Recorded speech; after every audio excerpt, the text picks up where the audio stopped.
মেমারি থানা এলাকা থেকে নিখোঁজ হয়ে যাওয়া 3 নাবালিকাকে উদ্ধার করে পুলিশ বর্ধমান আদালতে পেশ করে শুক্রবার দুপুর 2টো নাগাদ। পুলিশ সূত্রে জানা যায়, গত এপ্রিল মাসের 23 তারিখে মেমারির দলুই বাজার এলাকা থেকে এক নাবালিকা নিখোঁজ হয়ে যায়।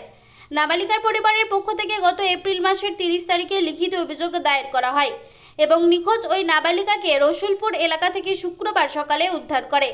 পাশাপাশি চলতি মাসের গত 9 তারিখে চাঁচাই এলাকা থেকে এক নাবালিকা নিখোঁজ হয়ে যায়। নাবালিকার পরিবারের পক্ষ থেকে চলতি মাসের গত 11 তারিখে লিখিত অভিযোগ দায়ের করা হয়।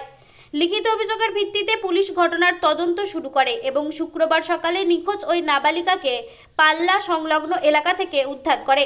অপরদিকে ছোট পলাশন এলাকা থেকে চলতি মাসের গত 4 তারিখে এক নাবালিকা নিখোঁজ হয়ে যায়। নাবালিকার পরিবারের পক্ষ থেকে চলতি মাসের গত 10 তারিখে মেমারি থানায় লিখিত অভিযোগ দায়ের করা হয়। পুলিশ নির্দিষ্ট অভিযোগের ভিত্তিতে নিখোঁজ ওই নাবালিকাকে শুক্রবার সকালে শহর মেমারি এলাকা থেকে উদ্ধার করে। পুলিশ সূত্রে জানা যায়, নিখোঁজ ওই 3 নাবালিকাকে পুলিশ উদ্ধার করে বর্ধমান আদালতে পেশ করে শুক্রবার দুপুরে। ওই 3 নাবালিকার পরিবারের পক্ষ থেকে জানা যায়, ওই নাবালিকাদের তাদের বাবা মা বকাঝকা করলে ওই 3 নাবালিকা বন্ধুর বাড়ি চলে যায়।